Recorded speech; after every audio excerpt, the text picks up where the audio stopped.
Good afternoon, students. Today we are going to start about the different. It can be say the different topic or the important topic or essential topic or a necessary topic, whatever you want to say it is, because it is not in when we are going to start about teratophyte, bryophytes, or the different gymnosperm, angiosperm. This is the most common part is among them is there. तो ये बहुत important है. इसको properly समझने की कोशिश करिए क्योंकि आगे जो भी हम प्लांट्स करने वाले हैं और उनमें किस तरह से गैमेट्स बनेंगे, क्या लाइफ साइकिल रहेगी, वो सब इसी के बेस पे रहेगा कि हम कैसे उस बात को समझ पा रहे हैं.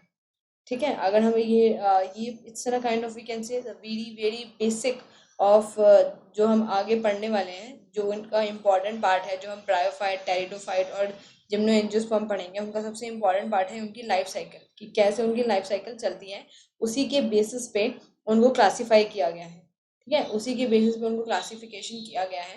तो इट्स वेरी इंपॉर्टेंट. तो we can try to understand the different type of life cycle in the plant is that. तो जो लाइफ साइकिल, जो प्लांट की लाइफ साइकिल होती है, उसमें अल्टरनेट करता रहता है जो जनरली उनके जो टाइप्स, जो लाइफ साइकिल के बीच में पहले जैसे स्पोरोफिटिक फेज होता है, डिप्लॉइड. ठीक है, फिर होता है gametophytic phase, that is haploid phase जिसको हम बोल सकते हैं.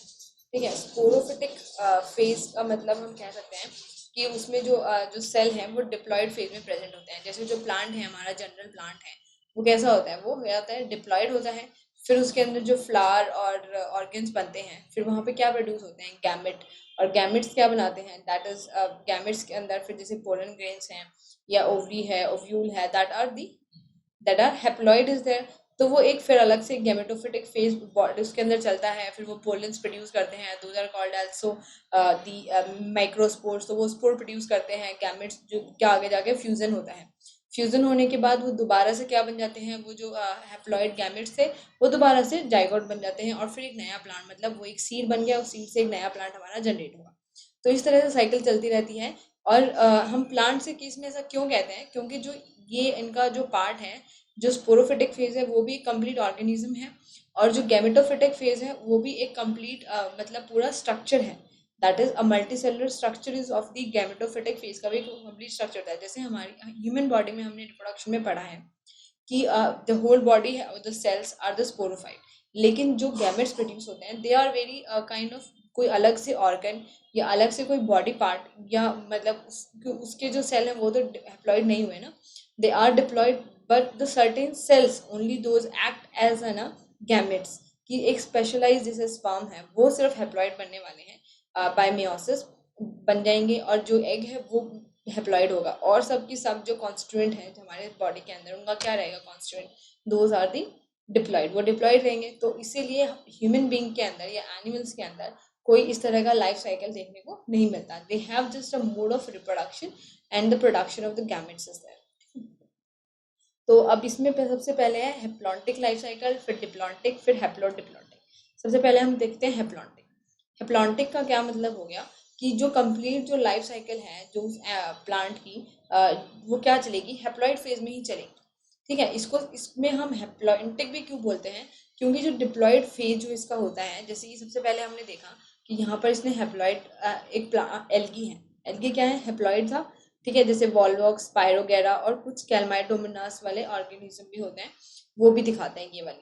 ठीक है, हेप्लॉइड जो है, हेप्लॉइड ने क्या बनाया, फिर गैमेट्स बना दिए, दो दो हेप्लॉइड गैमेट्स बना दिए, मेल और फीमेल, वो दोनों फ्यूज हुए तो एक जाइगोट बन गया. पर इस zygote is not the stable for very much of time. जैसे ही जाइगोट बन जाएगा, वो मियोसिस से जूस स्पोर्स बना देगा, और वो जूस स्पोर्स फिर से हमारा एक ऑर्गेनिज्म डेवलप कर देंगे. ठीक है, जो ये जूस स्पोर्स है, ये मियोसिस जो है, जाइगोट से सब क्या हो गया डायरेक्टली मियोसिस. तो कंप्लीट जो लाइफ है वो हेप्लॉइड फेज में ही कर जाती है उनकी. डिप्लॉइड एक बहुत शॉर्ट पीरियड ऑफ टाइम के लिए होता है, सिर्फ जाइगोट फ्यूजन के लिए. उसके बाद अल्टीमेटली वो मियोसिस से, इमीडिएटली वो मियोसिस से जैसे ही जाइगोट बनता है, immediately it form the juice spore in the of the haploid phase. ठीक है, तो जैसे लिखा हुआ है, in haplontic life cycle diploid sporophytic phase is represented only by the celled zygote. ठीक है, एक सिर्फ एक ही सिंपल सेल है ये जाइगोट, यही सिर्फ डिप्लॉइड फेज दिखाता है, और पूरा का पूरा लाइफ साइकिल हेप्लॉइड ही रहता है. ठीक है, so that's why it is called as the haplontic life cycle. जो डोमिनेंट फोटोसिंथेटिक फेज है is a free living gametophyte. जो फ्री लिविंग जो फोटोसिंथेटिक फेज है वो क्या है, गैमेटोफाइट। क्योंकि ये गैमेटोफिटिक फेज हम इसको क्यों बोलेंगे, क्योंकि ये गैमेट प्रोड्यूस कर रहा है, ये हैप्लॉइड गैमेट प्रोड्यूस कर रहा है। और एक जो मतलब इसका जो स्ट्रक्चर है, कंप्लीट स्ट्रक्चर है, वो डायरेक्टली गैमेट ही प्रोड्यूस करता है जो ऑर्गेनिज्म है। तो उसको हम गैमेटोफिटिक फेज बोलेंगे इसका। ठीक है, तो ये इसका पूरा का पूरा, ये जो हमारा ये इतना पार्ट है, इतना पार्ट जो है वो है गैमेटोफिटिक फेज। और जो सिंपल एक सिंगल सेल्ड ऑर्गेनिज्म, ये इसका स्पोरोफिटिक फेज आ जाता है। ठीक है, so the haploid gametophyte produce gamete by the mitosis. तो ये जो हैप्लॉइड गैमेटोफाइटिक फेज है, ये माइटोसिस से क्या बना देगा, गैमेट्स बना देगा। और माइटोसिस के बाद फिर एक जाइगोट फॉर्म हो जाएगा फ्यूजन के बाद। और फिर meiosis occur in zygote will result in the formation of haploid meiospore. और उसकी वजह से क्या बन जाएंगे हमारे पास, हैप्लॉइड म्यूस्पोर्स और द जूस्पोर इज देयर। ठीक है, so these spores in turn germinate and divide by mitosis. और आगे फिर ये गैमेटोफिटिक बॉडी बना देंगे, दोबारा से एक बॉडी बना देंगे।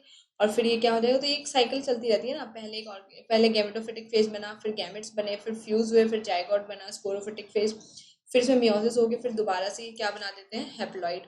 ठीक है, so this is all about the cycle is that. ये साइकिल ऐसी ही चलती रहती है, जैसे like the reproduction cycle and all that. So this is the example. इसके example क्या रहेंगे, Volvox Spirogyra that we have studied in the green algae, of example of green algae, and the Calmidomonas. Next is a diplontic life cycle. Diplontic क्यों बोलेंगे, क्योंकि इसका जो major part है वो एज अ डिप्लॉयड, जो मल्टीसेलुलर जो part है इंडिविजुअल है, वो डिप्लॉयड फेज में एग्जिस्ट करता है। इसको इसलिए हम इसको डिप्लॉन्टिक फेज बोलते हैं। ठीक है, इसमें क्या होता है, जो जाइगोट है वो डिवाइड करेगा माइटोटिकली। अगर डिप्लॉयड फेज में ही रहना है तो जाइगोट, जैसे हमारी रिप्रोडक्शन में क्या होता है, जाइगोट बनता है डिप्लॉयड, और फिर वो माइटोटिकली डिवाइड करता है, और फिर वो डिप्लॉयड फेज में ही रहती है ना सारे जो हमारे सेल हैं, जब तक till the reproduction will be not take place. जब तक क्या बनेगा, जब तक सब कुछ जो बनेगा वो क्या बनेगा, डिप्लॉयड ही बनने वाला है। All the somatic cells in the body growth and all that one, वो क्या बनने वाले हैं, diploid is there, except the gametes is there. तो ये डिप्लॉयड फेज में ही रहता है, इसका डोमिनेंट फेज डिप्लॉयड ही है। And the diploid phase is dominant and multicellular photosynthetic and independent phase होता है इसका। ठीक है, उसमें हमारा जो हैप्लॉइड गैमेटोफिटिक फेज था वो क्या था, इंडिविजुअल और इंडिपेंडेंट फेज था।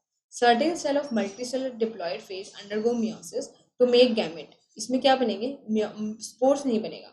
इसका जो डिप्लॉयड है वो स्पोर नहीं बनाएगा, वो डायरेक्टली गैमेट्स बनाएगा, जिनमें फर्टिलाइजेशन होगी। और फिर वो क्या बना देंगे, दोबारा से एक जाइगोट, और जाइगोट के बाद दोबारा से हमारे पास डिप्लॉयड फेज आ जाएगा। ठीक है, तो ये जैसे ब्राउन एल्गी के अंदर, फ्यूकस सार्गसम के अंदर डिप्लॉयड फेज होता है, कि मतलब जो मल्टीसेलुलर जो ऑर्गेनिज्म है, it exist as an a diploid rather than the haploid is there. तो इस वाले फेज में हमने क्या देखा, इस फेज में जो मियोसिस होगा वो सिर्फ गैमेट प्रोडक्शन के लिए होगा। अब आता है the most important one also is there, and that we are going to through, and all the bryophyte, pteridophyte, gymno, angiosperm is there, we are going to study this type of life cycle is there. ठीक है, फिर आता है haplodiplontic life cycle. In this life cycle diploid sporophyte produce haploid spore. ये जो diploid sporophyte है, जो हमारा प्लांट है, हम इसको कह सकते हैं कंप्लीट प्लांट, वो क्या बनाता है, स्पोर्स बनाता है, स्पोरिक मियोसिस से। किससे बनाएगा, स्पोरिक मियोसिस से। फिर ये जो स्पोर्स हैं ये आगे गेमेटोफाइट बनाएंगे, जैसे जो हमारे पोलन ग्रेन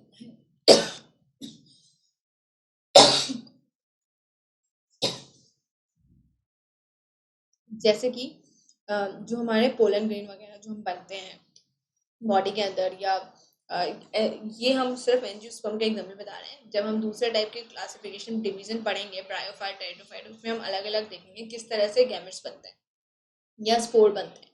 ठीक है, तो स्पोरोफाइट के अंदर मियोसिस होगा, इसमें सिर्फ स्पोरोफाइट मियोसिस करेगा और स्पोर बना देगा, हैप्लॉइड स्पोर्स।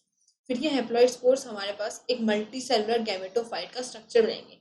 मतलब एक प्लांट के अंदर अलग से एक स्ट्रक्चर बन जाता है जिसको हम बोलते हैं गैमेटोफाइट। वो प्लांट से कई बार अलग भी हो जाता है, मेल और फीमेल गैमेटोफाइट की तरह, और कई बार उसके साथ भी लगे रहते हैं, जैसे कि हम फ्लावर के फॉर्म में देखते हैं, उसमें मेल और फीमेल गैमेटोफाइट क्या रहते हैं, एक फ्लावर के अंदर अटैच रहते हैं।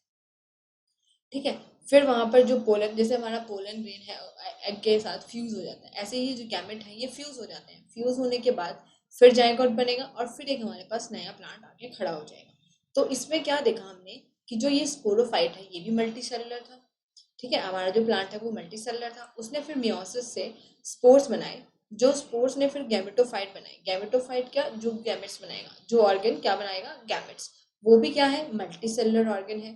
ठीक है, तो ये दोनों की दोनों जो स्टेज है, इसमें जो जनरेशन है, गैमेटोफिटिक जनरेशन और स्पोरोफिटिक जनरेशन, ये दोनों की दोनों क्या है, मल्टी सेलुलर है।